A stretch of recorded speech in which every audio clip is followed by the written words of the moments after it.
오늘 우리에게 주시는 하나님의 말씀 나누겠습니다. 야고보서 3장 1절에서 12절까지 말씀입니다. 신약 성경 373면 야고보서 3장 1절에서 12절까지 말씀.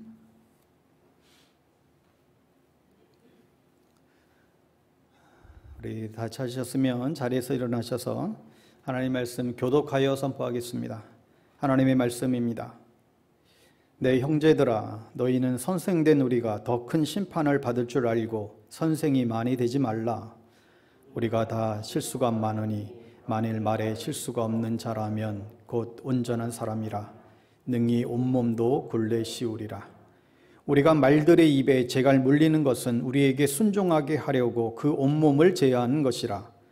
또 배를 보라. 그렇게 크고 광풍에 밀려가는 것들을 지극히 작은 키로서 사공의 뜻대로 운행하나니 이와 같이 혀도 작은 지체로 돼 큰 것을 자랑하도다. 보라, 얼마나 작은 불이 얼마나 많은 나무를 태우는가. 혀는 곧 불이요 불의의 쇠개라. 혀는 우리 지체 중에서 온몸을 더럽히고 삶의 수레바퀴를 불사르나니 그 사르는 것이 지옥불에서 나느니라. 여러 종류의 짐승과 새와 벌레와 바다의 생물은 다 사람이 길들일 수 있고 길들여 왔거니와 혀는 능히 길들일 사람이 없나니 쉬지 아니하는 악이요 죽이는 독이 가득한 것이라. 이것으로 우리가 주 아버지를 찬송하고 또 이것으로 하나님의 형상대로 지음을 받은 사람을 저주하나니 한 입에서 찬송과 저주가 나는도다. 내 형제들아, 이것이 마땅하지 아니하니라. 샘이 한 구멍으로 어찌 단물과 쓴물을 내겠느냐. 내 형제들아, 어찌 무화과 나무가 감난 열매를 포도나무가 무화과를 맺겠느냐. 이와 같이 짠물이 단물을 내지 못하느니라. 아멘.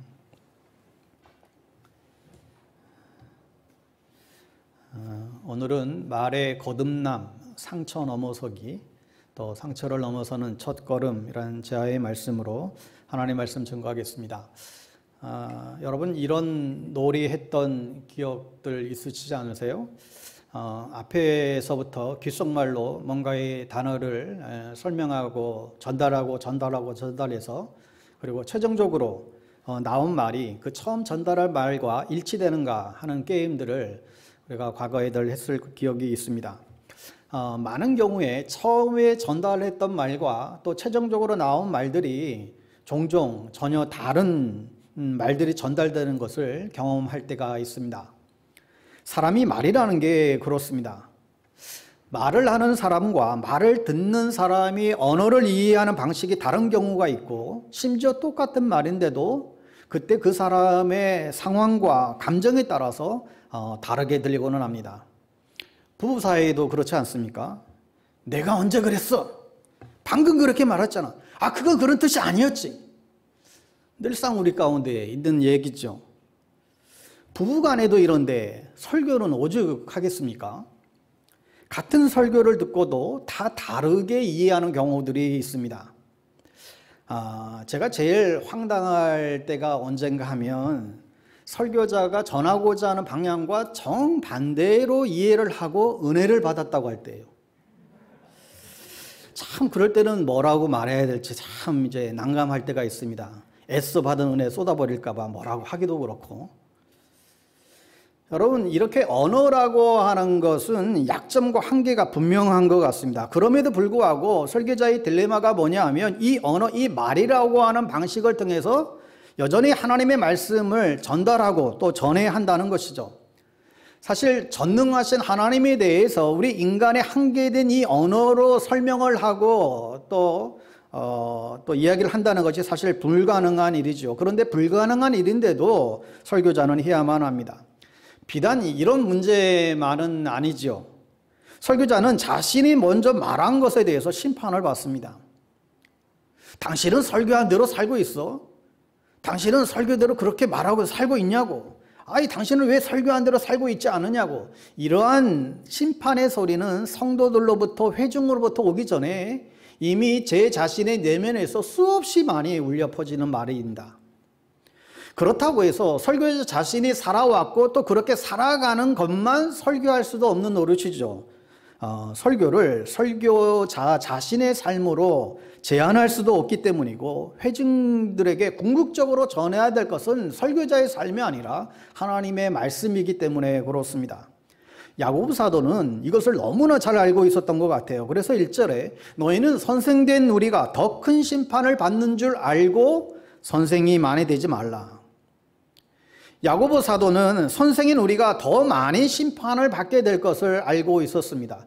설교자로서 선생으로 수많은 말을 할 수밖에 없고, 또 말을 많이 하면 실수를 많이 할 수밖에 없고, 또 내가 내뱉은 그 말이 심판의 말로 되돌아와서 심판의 잣대가 되어 돌아올 수밖에 없다는 것을 야고보 사도는 누구보다도 잘 안 것 같습니다.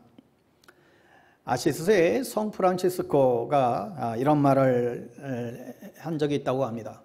항상 복음을 전해라. 꼭 필요하다면 말도 사용해라. 이게 무슨 의미일까요? 복음을 삶으로 전하라는 것이겠죠. 꼭 필요하면 말도 사용해라. 그러니까 행동은 안 하고 말만 하는 그리스도인들을 향하여 또 이야기하는지 모르겠습니다. 개신교인들은 물에 빠지면 뭐만 둥둥 뜬다는 얘기가 있죠. 천국에는 개신교인들이 입만 돌아다닌다고 하는 그런 낭설이 있습니다. 그런데 여러분 생각해 보세요. 이 성 프란체스코의 가르침도 역시 말이잖아요. 항상 복음을 전해라. 꼭 필요하다면 말도 사용해라. 이건 역시 말로 전달되어지는 것 아시죠? 그러니까 말은 복음을 전하고 가르치기에 어쩔 수 없이 포기할 수 없는 부분임을 열성적으로 우리에게 보여주고 있습니다. 오늘 야고보 사도는 선생들에게만 이 말에 부담감이 있는 것이 아니라 2절에 보면 우리가 다 이 설교를 듣고 이 말씀을 듣고 이 성경을 읽고 있는 모든 사람들, 우리가 다 실수가 많으니 만일 말에 실수가 없으면 온전한 사람이다. 얼마나 자주 하느냐가 문제지 말 실수하지 않는 사람이 없습니다. 말은 내 말이지만 내 말을 컨트롤하지 못해요. 이게 말의 특징이지요. 생각과 말이 같이 가지 않고 전혀 다르게 나갈 때가 대반입니다. 또 내 감정이 혹이라도 좀 격해질 때는 어떻습니까? 해서는 안 되는 말, 거룩하지 못한 말이 그냥 나도 모르게 조절되지 못하고 터져 나오죠. 하루 사이에도 수많이 우리가 내뱉은 말이 후회스러울 때가 얼마나 많이 있는지 모릅니다. 오늘 왜 사도는 왜 하필이면 말에 실수가 없는 사람이 온전한 사람이라고 말하고 있을까요? 말이라고 하는 게 왜 이렇게 중요할까? 설교자는 더 심판을 받는 줄 알면서도 또 계속하고 있고, 또 우리에게 말에 실수가 있음에도 불구하고 계속해서 이 말이 실수가 없는 온전한 상태의 자리로 나아가라고 계속해서 오늘 말씀해 주고 있는 것일까요? 여러분, 사소하게 내뱉은 말 한마디가 그대로 사라지는 경우가 있지만 그 한마디가 죽지 않고 살아남아 원한이 되고 또 상처가 돼서 삶을 파괴하고 또 관계를 파괴해버릴 때가 많이 있습니다. 너에게 해준 게 뭔데? 네가 나한테 해준 게 뭔데? 뭐 돈을 많이 벌어왔어? 뭐 그렇게 먹으니까 살만 찌지 뭐 등등. 여러분, 이런 말들이 상처가 되고 이런 말들이 상처가 쌓이고 쌓여서 어떤 받듦, 존경, 사랑과는 전혀 거리가 먼 그런 삶을 만들어 버립니다. 말에는 씨가 있고 말이 가진 힘이 있습니다. 말은 사소하지 않아요. 사람을 살리기도 하고 죽이기도 하는 게 이게 말이에요. 아 다르고 어 다른 것처럼 이 간발의 하나 차이로 행복한 삶을 만들기도 하고 불행한 삶으로 빠뜨리기도 합니다. 이게 말의 힘입니다. 말은 또한 우리의 인생에도 지대한 영향을 끼쳐요. 우리의 인생은 어쩌면 말로 결정된다고도 해도 과언이 아니죠. 그런데 문제는 우리의 혀가 심각하게 타락해져 있다는 거예요. 우리 사람의 지체 중에 몸의 지체 가운데에서 가장 죄를 많이 저지르는 부분이 바로 이 혀가 아닐까 우리는 생각하게 됩니다. 예수님께서도 우리 입에서 나오는 것이 우리를 더럽힌다고 하셨죠. 그래서 이 말의 거듭남이 너무나 절실합니다. 이 말의 성화가 이루어지는 것이 우리의 모든 상처를 넘어가는 첫걸음이 될 수가 있습니다. 오늘 본문에서 먼저 야고보 기자는 3절 이하에서 이 사람의 말의 이 파급력이 얼마나 대단한지, 이 말의 이 파괴력에 대해서 몇 가지 예를 들어서 설명하고 있죠. 첫째는 말들의 입에 재갈을 물리는 비유입니다. 뛰어다니는 그 짐승의 그 말들의 입에 재갈을 물리게 되면 말을 이리저리 이렇게 통제할 수가 있는 것이죠. 또 큰 배의 비를 들면서 그 배의 그 자그마한 키가, 그 키로 인해서 바람이 불어도 큰 배를 움직이고 또 이리저리 운행할 수 있는 것을 이야기하고 있습니다. 우리가 말하는 말도 마찬가지라는 거예요. 누군가의 말 한마디가 우리의 인생을 완전히 이리저리 흔들어 버릴 수도 있고, 아니면 내 말이 공동체 전체를 다 흔들어 놓을 때도 있습니다. 여러분, 가나안 정탐꾼의 말을 우리는 기억합니다. 그들이 정탐하고 와서 10명의 사람들이 다들 부정적인 보고를 하잖아요. 우리는 저 땅에 도저히 못 들어간다. 그런데 이 말이 어느 정도의 결과를 가져왔는지 여러분들 다 기억하시죠? 그들의 그 한마디가, 그들의 그 말 한마디가 이스라엘 공동체 전체를 40년 동안 광야 생활을 하도록 빠지게 만들었다는 거예요. 그게 말의 위력인 것입니다. 그래서 오늘 야고보 사도는 이 말의 그 위력에 대해서, 파괴력에 대해서 5절 후반절에서는 이렇게 말하고 있어요. 보라, 얼마나 작은 불이 얼마나 많은 나무를 태우는가. 이처럼 작은 불씨가 숲 전체를 태우듯이 작은 말 한마디가 한 사람의 삶의 수레바퀴를 불사르고 지옥 맛을 보게 할 수 있다라고 심각하게 경고하고 있습니다. 실제로 오늘 이 편지를 받고 있는 그 당시의 교회는 성도들 간에 이 말 때문에 많은 문제들이 있었습니다. 뒤에서 수군거리고 성도들끼리 서로 비방하고 서로 아주 또 욕하고 이런 말들이 많았던 것이죠. 게다가 예배 시간에 참 찬송한 입을 가지고 또 그 입을 가지고 형제를 욕하고 저주하고 있었던 거예요. 그래서 오늘 뭐라고 표현했어요? 한 입에서 찬송과 저주가 나온다라고 10절에서 얘기합니다. 그러한 모습을 보고 교회 밖에 있는 사람들에게 덕이 될 리가 없겠죠. 그래서 이 야고보 사도가 너희의 그 말 때문에 전체가 한순간에 무너질 수 있다라고 경고하는 것입니다. 여러분, 2절에서 이 말에 실수한다. 여러분, 이 실수한다라고 하는 말은 그냥 단순하게 아주 가벼운 실수를 말하는 것이 아니라 이 원문의 뜻은 넘어지다, 실수하다, 죄짓다라고 하는 의미가 있습니다. 그러니까 말로 인해서 자기가 넘어지거나 아니면 남을 넘어뜨리는 죄를 뜻하는 말이에요. 여러분, 누군가의 말 한마디 때문에 마음이 지옥이 되는 경험을 했던 적이 없으신가요? 누군가가 나를 위해서 수근거리는 소리를 들었을 때 그 소리를 아무리 노력해도 그 말이 내 귓가에서 사라지지가 않아요. 그래서 주일 말씀을 매일 날마다 묵상하는 것이 아니라 계속 그 사람이 던질 말 한마디를 묵상하고 또 묵상하고, 자다가도 일어나서 분해서 또 묵상하고, 어쩜 나한테 그런 말을 했지? 어떻게 나에게 그렇게 말할 수 있지?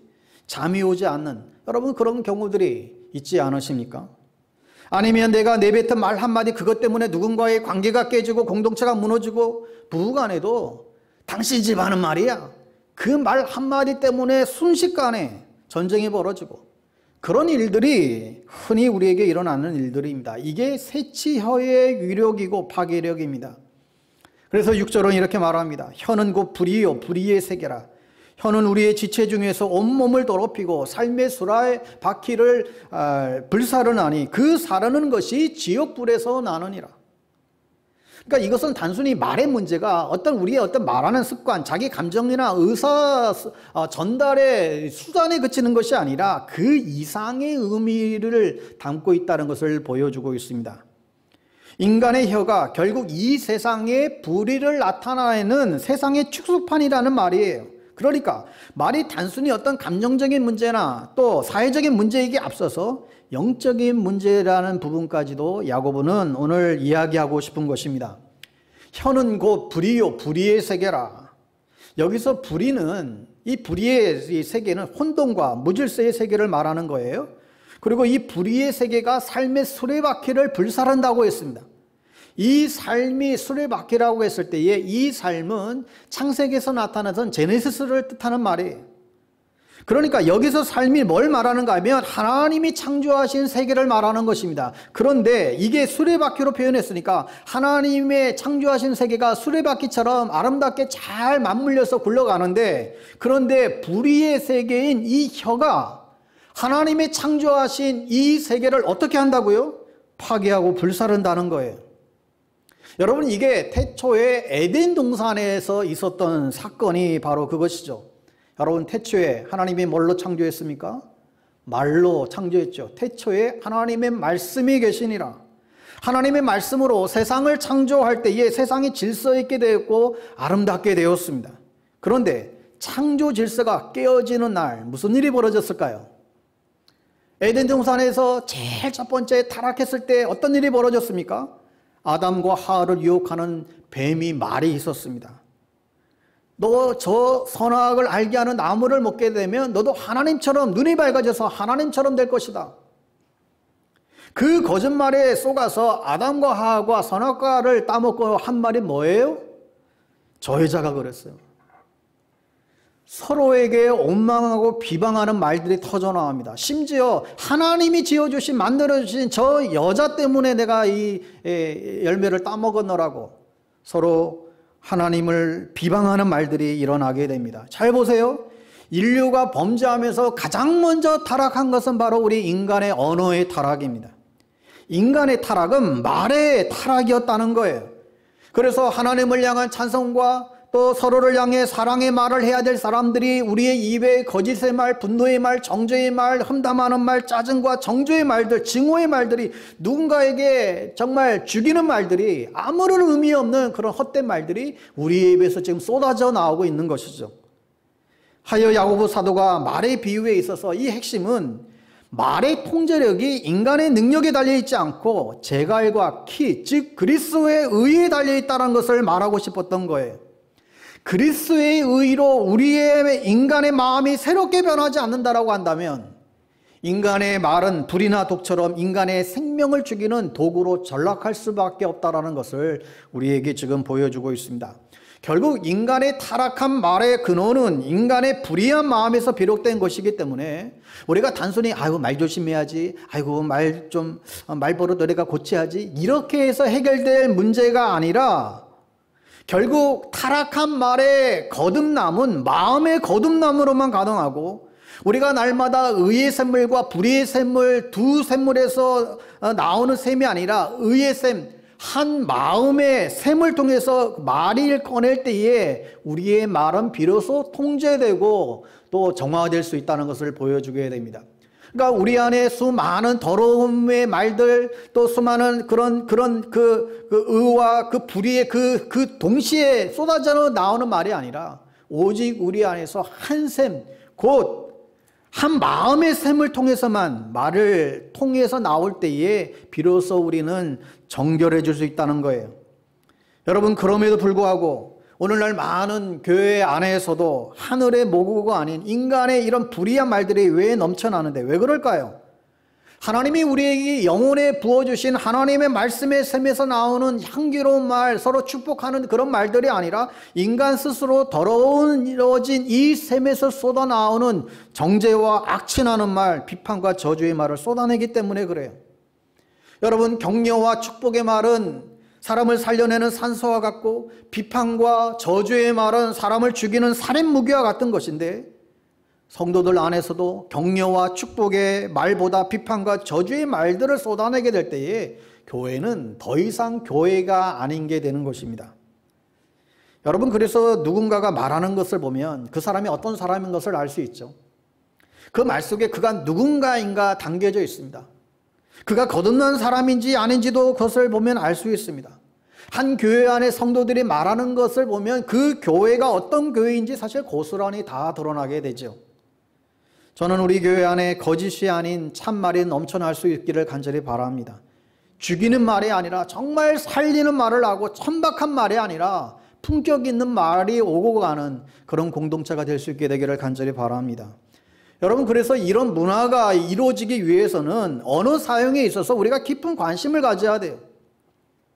하늘의 언어를 배우려고 애를 쓰셔야 됩니다. 여러분, 그래서 우리 교회 안에서 우리의 그 없어져야 될 이 말의 문화들 몇 가지 구체적인 제안을 드리려고 하는데, 첫째는 남을 비방하는 말이나 누구 뒤에서 수군대는 뒷담화가 없어져야만 합니다.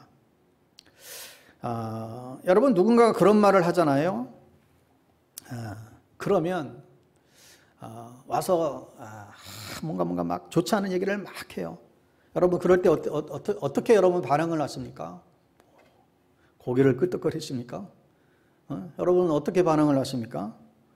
여러분, 누군가가 다른 사람에 대해서 의도적으로 흠을 잡고 또 좋지 않은 얘기만 계속해서 쏟아내게 되면 여러분, 그 말에 맞장구 쳐서는 결코 안 됩니다.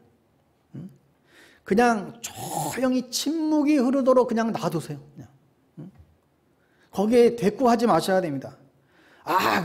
그 김집사 못됐어. 아니, 어떻게 그렇게 할 수가 있어? 그 얘기는 뭐예요? 상대방의 반응을 기다리는 거잖아요. 그 말에 같이 맞장구 쳐주길 기다리려고 그 말에 동의를 원해서 그 말을 꺼내는 거예요.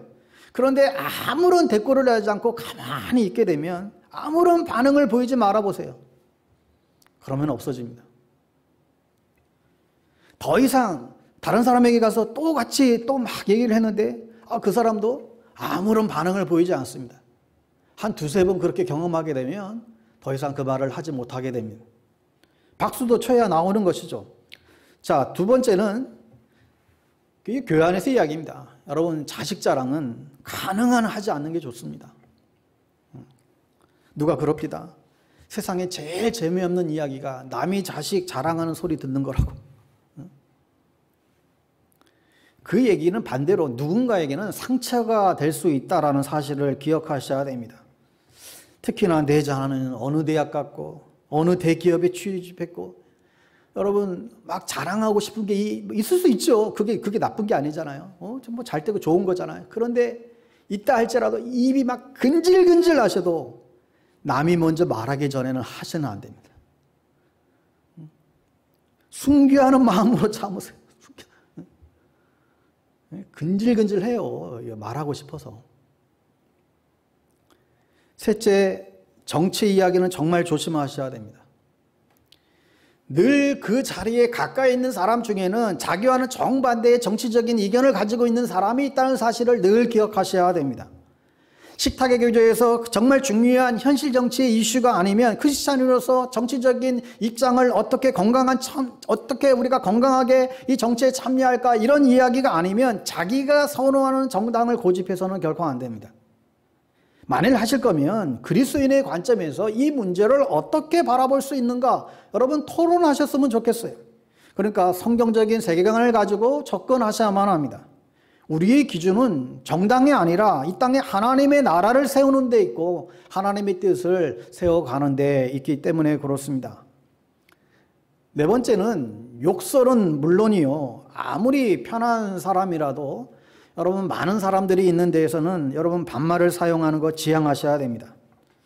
편하다고 혹은 나이가 어리다고 쉽게 반말하다 보면 실수가 나가기 마련이에요. 나도 모르게 예의가 벗어난 일들이 생겨나곤 합니다. 그런데 관계가 좋을 때는 괜찮아요. 관계가 좋을 때는 아무 문제 없어요. 그런데 관계가 틀어지면 평소에 반말하는 사이는 꼭 선을 넘게 됩니다. 그러니 교회 안에서 특히 공적인 관계 안에서 말을 놓지 마십시오. 저도 아내하고 집에서는 말을 편하게 나누고 그렇지만 밖에 나와서는 가능한 한 집 밖에서는 서로 말을 높이려고 애를 씁니다. 이게 잘 안 될 때도 있어요. 그렇지만 그렇게 하려고 신경을 씁니다. 이렇게 균형을 잡아 가셔야만 됩니다. 다섯 번째, 남을 죽이는 부정적인 말이 아니라 남을 살리는 말을 하셔야 됩니다. 남에게 어떻게 해서든지 유익이 되는 말을 하셔야 됩니다. 욥이 고통 가운데 있을 때 친구들이 찾아가서 그 욥이 당한 그 불행은 이 죄의 결과라고, 당신 하나님께 뭐 잘못한 게 없냐고.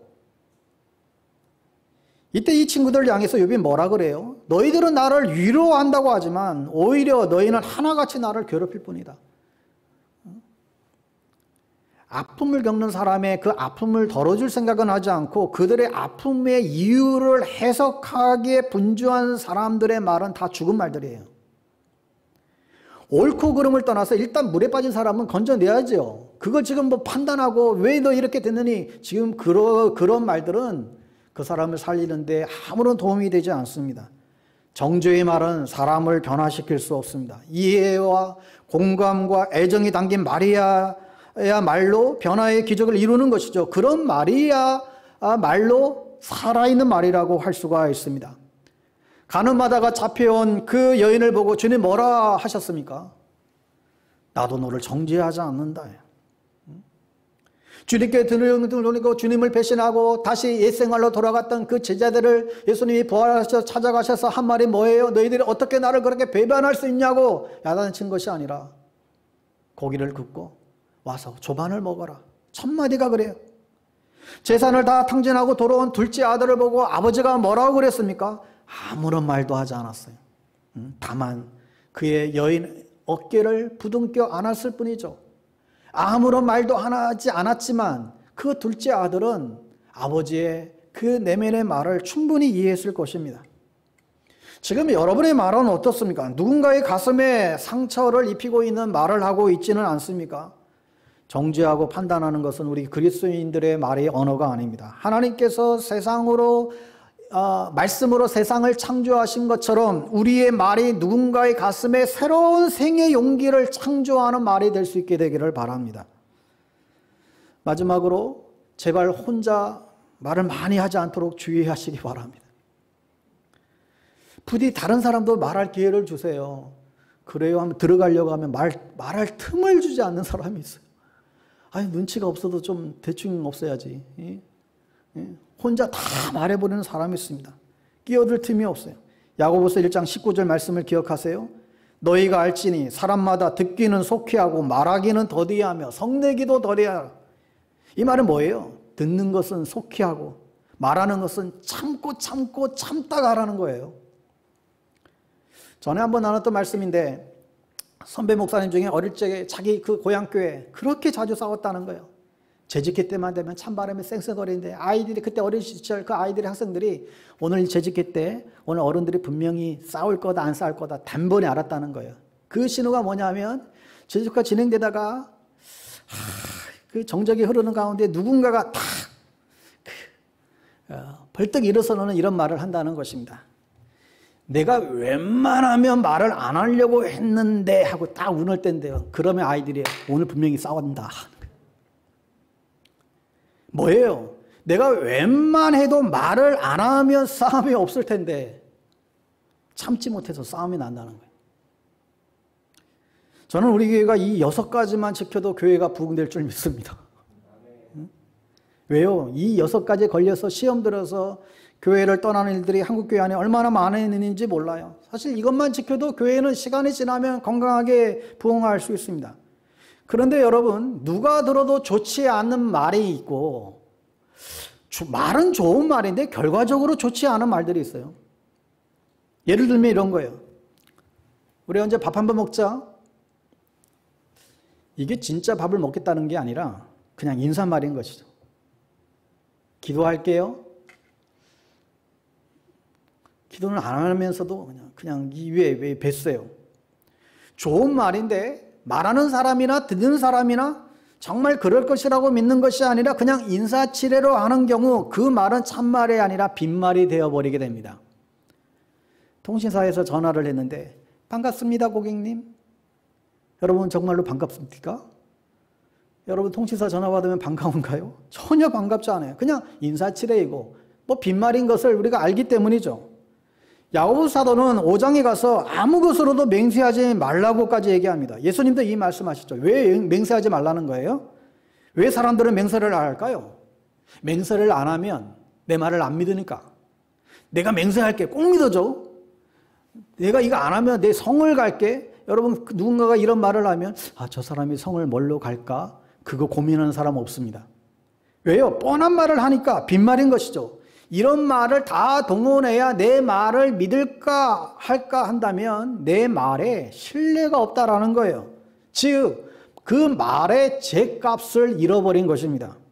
수많은 약속, 헌서, 다짐들이 난무하지만 그 말의 죗값을 잃어버리는 경우들이 얼마나 많습니까? 임직 받을 때, 저도 목사 안수 받을 때, 세례 받을 때, 집사로, 권사로, 또 장로로 임직 받을 때 그 서약하는 그 문구들을 사람들은 들으면서 자, 저 사람들이 저 서약대로 반드시 지킬 것이다. 믿지 않습니다. 너무 많은 사람들이 약속을 어기는 것을 보아왔고 약속을 지켜내는 것을 잘 본 적이 별로 없기 때문에 많은 경우 그냥 서약하면서도 그저 내뱉는 그 말, 그건 다 죗값을 잃어버린 말이 되는 겁니다.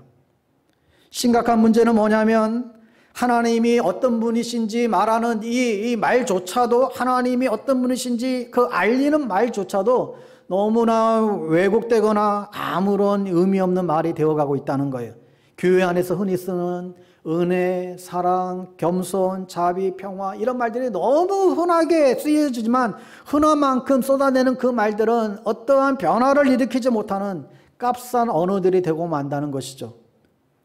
우리가 자칫 정말 축복합니다, 사랑합니다, 또 위로합니다 이런 말들이 정말 영혼 없는 립 서비스에 그칠 수가 있습니다.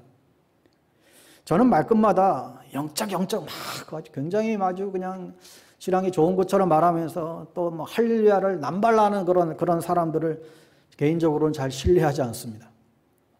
물론 그 중에는 진짜 은혜가 넘쳐나서 정말 신앙 고백적으로 그렇게 고백하는 사람들도 물론 있습니다만 그 말에 죗값을 담겨져 있지 않는 그 헛말, 그 말의 의미를 살려내지 못하는 경우들이 너무나 많기 때문에 그렇죠. 그럼 어떻게 해야 될까요? 이 타락한 말들, 잃어버린 말들을 죗값을 주고 찾아와야 돼요. 그걸 신학적인 용어로 리뎀션이라고 하는 구속이라고 하는 말을 씁니다. 구속했다. 구속이란 말은 팔려간 종을 위해서 죗값을 주고 다시금 찾아올 때, 그것을 사올 때 그걸 구속이라고 하는 말을 신학적으로 쓰고 있습니다. 하나님께서 죄의 종이 된 우리를 위해서 죗값을 치르고 구속하셨습니다. 이처럼 우리의 말도 구속되어야 됩니다. 이것을 위해서 말씀이신 예수님께서 이 땅 가운데에 성육신하신 것이죠. 그리고 마가의 다락방에서 기도하던 제자들에게 나타나서 불이 혀처럼 임하셨고 그때 사람들 입에서 방언이 터졌어요. 예수를 믿을 때에 타락한 언어가 구속되는 역사가 일어남을 보여준 것이죠. 그래서 성령을 받았다라고 하는 것은 뭐 길길이 날뛰는 것이 아니라 그것은 그 사람의 언어가 바뀌는 거예요. 말의 태도가, 말의 습관이 바뀌는 것입니다. 사랑하는 여러분, 사람의 말 때문에 상처를 받았다라고 한다면 또한 그것을 치유할 수 있는 것은 오직 하나님의 말씀밖에 없습니다. 누군가에게 자꾸 상처 주는 말을 한다면 그 혀를 다스릴 수 있는 것도 결국은 말씀밖에 없습니다. 7절과 8절에서 말하기를 혀는 능히 다스릴 사람이 없다. 사람의 말을 다스릴 수 있는 것은 오직 주의 말씀뿐이에요. 이것을 우리가 끊임없이 이 말씀을 들어야 되는 이유이고 야고보 사도나 저 같은 사람들이 더 많은 심판을 받는 가능성이 있음에도 불구하고 계속해서 선생에 대해서 말씀을 전하는 이유가 여기에 있습니다. 그러므로 오늘 말씀은 그냥 단순히 우리 말 조심합시다, 단순히 우리가 말하는 습관 좀 고쳐갑시다, 단순히 말 실수 안 하려면 평소에 좀 긴장하면서 합시다 이 얘기를 하려고 하는 것이 결코 아니에요. 어쩌면 그것은 쉬워요. 하지만 오늘 말씀은 인간의 죄로 말미암아 타락된 이 말이 구속되고 회복되어져야 된다는 사실을 우리에게 말해주고 있는 거예요. 8절 말씀처럼 쉬지 아니하는 악이요 죽이는 독이 가득한 말을 내 입의 모든 말들이 진실된 말, 사람을 살리는 말로 바꾸어야 된다는 것입니다. 여러분, 우리가 예수를 믿었다고 해서 갑자기 우리의 어느 생활의 습관이 바뀌지 않아요. 그 언어의 옛 습관이 남아있기 때문에 우리가 주님 안에서 새로운 습관들을 계속해서 우리는 배워가야 될 필요가 있어요. 그래서 여러분 우선적으로 성도들이 언어 습관을 우리가 새롭게 바꾸기 위해서는 오늘 여러분들에게 실제적인 3가지 훈련을 소개하고자 합니다. 먼저는 여러분 침묵을 훈련하십시오. 말로 인해서 누군가에게 피해를 입히는 말실수가 잦은 분일수록 침묵 훈련을 하셔야 됩니다. 의도적으로 말을 일정 기간 동안 말을 대폭 줄이는 말의 금식을 한번 여러분 해보시기를 권유합니다. 영성가들도 일찍이 이 침묵 훈련을 소중히 여겨왔습니다. 침묵하면 하나님의 음성이 비로소 들리게 됩니다. 이 침묵은 우리가 하나님 앞에서 고요하게 낮아지는 그런 시간이죠. 그리고 침묵은 많은 말로 피곤해진 우리의 영혼을 쉬게 하는 시간입니다. 잘 말하려면 말하지 않는 것부터 배워야 됩니다. 여러분, 사실 말을 잘하는 것과 잘 말하는 것은 다른 문제예요. 말을 잘하기 위해서는 말을 많이 해야 되겠지만 잘 말하기 위해서는 말을 적게 해야 됩니다. 쓸데없는 말을 많이 하는 사람은 잘 말하는 사람이 아닙니다. 특별히 교회 안에서 자기 의에 사로잡혀 쓸데없는 가십이나 뒷담화, 원망의 말들을 퍼뜨리는 사람은 불의한 사람이에요. 하나님은 우리의 셀모임이 하나님의 말씀이 없고 한갓 죄인들의 그 잡담으로 넘쳐나는 것을 기뻐하지 않습니다. 교회는 핏대 세우며 자기 주장을 펼쳐가는 그런 곳이 결코 아닙니다. 교회의 셀 모임은 하나님의 모국어, 하나님의 의로운 언어, 하나님의 말씀으로 영혼을 가득 채우는 신성한 그런 천국의 모임이 되어야 됩니다. 교회는 사교 모임도 아니고 구제 집단도 아닙니다. 자선단체도 아닙니다. 교회는 거룩한 주님의 몸이에요. 그 몸에서 나오는 말은 깨끗하고 정결한 언어이어야만 합니다. 하고 싶은 말이라고 다 내뱉어서는 결코 안 됩니다. 사람의 영혼에 큰 상처를 주고 그렇게 독한 말을 내뱉고 나서 미안해, 이렇게 이 한마디로 해결될 게 아니에요.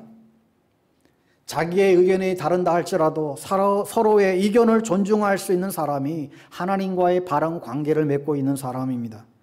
이런 의인은 야고보서 1장 말씀대로 듣기는 속히 하고 말하기는 더디하고 성내기를 더디하는 사람인 것이죠. 사랑하는 여러분, 우리가 침묵을 훈련하고 연습할 때에 우리는 점점 하나님의 성품을 닮아가게 되고 말을 잘하는 사람이 아니라 잘 말하는 사람으로 성숙해 갈 줄 분명히 믿습니다.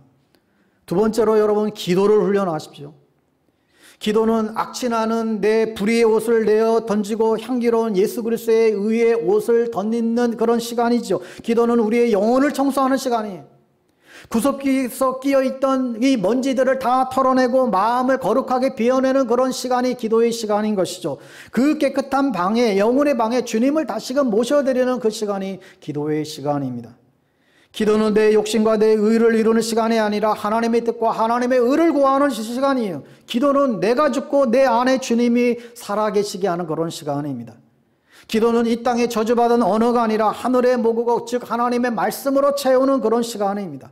기도는 우리가 주님의 품에 안겨서 우리가 그 사랑으로 채워주는 시간입니다. 그래서 우리가 기도하면 내가 만나는 모든 사람들에게서 하나님의 형상을 발견하게끔 되는 우리의 시야가 생겨난다는 거예요. 사랑하는 여러분, 여러분의 영혼은 안녕하십니까? 여러분의 영혼은 정말 옹달샘처럼 정말 흘러나오는 정말 아름다운 말들이 흘러나오고 있습니까? 기도를 통해서 우리의 하늘의 모국어로 채워져야 내 영혼의 극히 깊은 곳에 맑은 가락이 그렇게 울려 퍼지는 그런 일들이 일어나게 됩니다. 아니면 악취나는 그런 말들이 쏟아지게 될 것입니다. 여러분들이 배우자에게, 자녀에게, 이웃들에게, 우리 세론들에게, 우리 성도들에게 여러분들은 어떤 말들을 쏟아내고 계신가요? 저는 오늘 여러분의 영혼이 세상의 불의의 언어로 여러분 흐려지지 않고 더러워지지 않고 하나님 나라의 모국어로 하나님의 말씀으로 충만히 채워지는 은혜가 있게 되기를 바랍니다. 마지막으로 감사하는 말을 훈련하십시오. 사도 바울은 에베소서 5장으로 넘어가면서 우리 그리스도인들에게 하나님을 본받는 자가 되라고 말씀하시면서 제일 먼저 언급하는 것이 말에 대해서 언급하고 있습니다. 이 세상에 만연한 악하고 더러운 말들, 각종 음담패설과 어리석은 말, 상스러운 말, 그런 허황된 말들은 다 버리라는 거예요. 그리고 매사에 오히려 감사하는 말을 하라고 우리에게 말씀합니다. 감사하는 말은 사실 우리의 본성과 우리의 현실과는 그건 거슬리는 말이지요. 우리의 현실 상황을 보면 늘 원망, 불평과 정말 짜증이 나올 수밖에 없지만 그런 가운데에서 오히려 감사하는 말을 하라고 우리에게 권면합니다. 우리가 만나는 사람에 대해서도 마찬가지죠. 서로 안 맞아서 여러 가지 갈등이 일어날 수도 있고 서로에 대해서 불만이 있을 수도 있지만 오히려 감사하라는 말을 하라는 것입니다. 그러면 우리의 실제 삶도 바뀌고 우리가 속한 공동체도 바뀌게 된다는 거예요. 더 나아가서 우리의 미래로 바뀐다는 것입니다. 여러분, 우리의 미래는 우리가 알 수 없지만 한 가지 분명한 사실은 지금 내가 하는 말을 통하여 나의 미래가 결정된다는 사실이에요. 우리의 미래는 정확히는 알 수 없지만 분명한 사실은 내가 지금 말하는 이 말을 통하여서 우리의 미래가 좌지우지 될 수 있다는 것입니다. 여러분, 이 사실을 여러분 분명히 아십니까? 여러분, 우리의 인생은 우리의 말로 어떻게 보면 디자인되는 것입니다. 우리의 인생이 복된 인생이 되려면 우리의 입술이 복되어야 돼요. 우리의 입술이 늘 거짓되고 원망과 불평과 짜증으로 가득 찬다고 한다면 그 인생이 결코 복될 수가 없지요. 우리의 입술이 복될 때 우리 인생도 복될 수 있습니다. 하나님의 능력을 인정하는 말을 하십시오. 능력의 하나님을 인정하면 우리 말이 달라져요. 하나님의 능력을 인정하는 말을 하게 되면 그 말이 나를 만들어 가게 됩니다. 여러분, 그러므로 우리는 늘 감사의 말을 훈련하셔야 돼요. 내 삶과 내 가정과 내 직장, 내 교회에 대해서 늘 감사하는 말을 해야 됩니다. 우리나라와 한국교회를 위해서도 마찬가지예요. 우리가 눈에 볼 때는 정말로 불합리하고 내 마음에 들지 않고, 그렇지만 우리 눈에 보이는 대로 비판하지 말고 바라는 대로 감사하는 말, 축복하는 말들을 우리가 선포할 수 있어야 됩니다. 잠언 11장 여러분 11절 말씀을 기억하세요. 한번 화면을 통해서 읽겠습니다. 잠언 11장 11절 시작. 성읍은 정직한 자의 축복으로 인하여 진흥하고 악한 자의 입으로 말미암아 무너지느니라. 여러분, 우리가 예수 그리스도를 믿는다면 이제 이 말의 힘도 여러분 믿을 수 있어야 돼요. 그리고 이 말의 권세로 내 인생을 디자인하고 다스리는 삶을 살아야 됩니다. 이게 그리스도인들의 승리하는 삶의 비결입니다. 침묵 가운데 하나님께 더 가까이 나아가고 기도를 통해서 내 내면이 정화되고 감사와 축복과 긍정의 말을 통해서 이 언어의 영적인 기류가 바뀌는 그런 역사가 일어나게 되기를 바랍니다. 우리의 말을 하나님과 세상 사람들과 사탄은 늘 관찰하고 있다는 것을 잊지 말아야 됩니다. 항상 진실한 말을 하도록 힘쓰십시오. 이것이 오늘 야고보서 사도가 온전한 사람이 되는 비밀이라고 우리에게 말씀해 주고 있습니다. 주 안에서 사랑하는 여러분, 우리는 지금 말이 위험한 시대에 살아가고 있습니다. 말이 거칠고 험하죠. 거짓이 많고 공격적이에요. 증오와 혐오가 넘쳐납니다. 상처난 사회고 상처로 힘든 사회입니다. 그럴수록 우리의 말이 정화, 성화가 일어나야만 합니다. 우리가 하는 말을 통해서 사랑이 전해지고 존중하는 마음이 전해져서 힘을 잃었던 사람들이 힘을 얻고 상처 속에 있는 사람들이 위로를 얻는다라고 한다면 얼마나 복된 일일까요? 말만으로는 안 되지만 말부터 하셔야 됩니다. 말만으로는 안 된다고 말도 하잖아요. 사랑도 존중도 회복도 말에서부터 시작이 돼요. 말이 없으면 행동도 하기 힘들고 말이 나쁘면 그 행동은 나쁜 행동이 나올 수밖에 없게 됩니다. 요한복음 15장 7절이에요. 너희가 내 안에 거하고 내 말이 너희 안에 거하면 무엇이든지 원하는 대로 구하라 그리하면 이루리라. 무엇이든지 원하는 대로 구하라 그리하면 이루리라. 대단한 말의 힘이죠. 이런 힘이 어디서 나온다고요? 너희가 내 안에 거하고 내 말이 너희 안에 거하면, 다시 말하면 우리가 하나님을 경험할 때 이 말의 능력이 생기게 됩니다.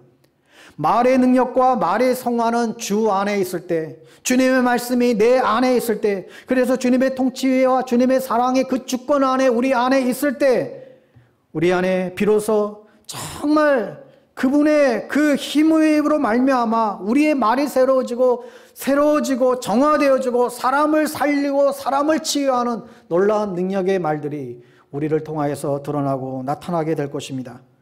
그때 구하는 것마다 정말 이루어진다고 오늘 약속해 주고 있습니다. 여러분, 아무쪼록 이 성화된 말로 상처를 넘어서는 그런 기쁨들이 여러분의 가정과 여러분의 인생 가운데 정말 충만해지게 되기를 간절히 바라겠습니다. 기도하겠습니다. 존귀하신 주님, 우리 그리스도인들의 성화의 핵심이 바로 이 혀에 달려 있음을 압니다. 하나님께서 우리 인간에게만 이 언어의 축복, 이 선물을 주셨는데 우리의 죄로 인하여 우리의 언어가 오염되고 말았습니다. 하지만 우리를 다시금 구속하셔서 잃어버렸던 참된 말을 되찾을 수 있도록 은혜를 주셔서 감사를 드립니다. 우리에게 침묵을 가르쳐 주시고 또한 기도를 가르쳐 주셨사오니 우리 안에 있는 거짓된 말들이 제거되고 하나님의 말씀으로 채워주셔서 사람을 살리고 사람을 세우는 감사의 말들이, 생명의 말들이 회복되게 하여 주시옵소서. 말로 인하여 남들에게 상처를 입히고 또 상처를 받을 때가 또 얼마나 많은지 모릅니다. 저희들의 연약함을 아시고 우리의 의지와 결단이 아니라 성령께서 우리를 지배하시고 다스려 주셔서 진실한 말을 하게 하시고 거룩한 성화된 말이 우리 안에 더 많아질 수 있도록, 그리하여 저희들이 내뱉는 말을 통하여 정말로 필요한 영혼들이, 정말로 신음 가운데, 아픔 가운데에, 고통 가운데 있는 영혼들이 다시금 살아나고 살리는 그런 놀라운 축복의 말로 우리 가운데에 넘쳐날 수 있도록 은혜를 더하여 주시옵소서.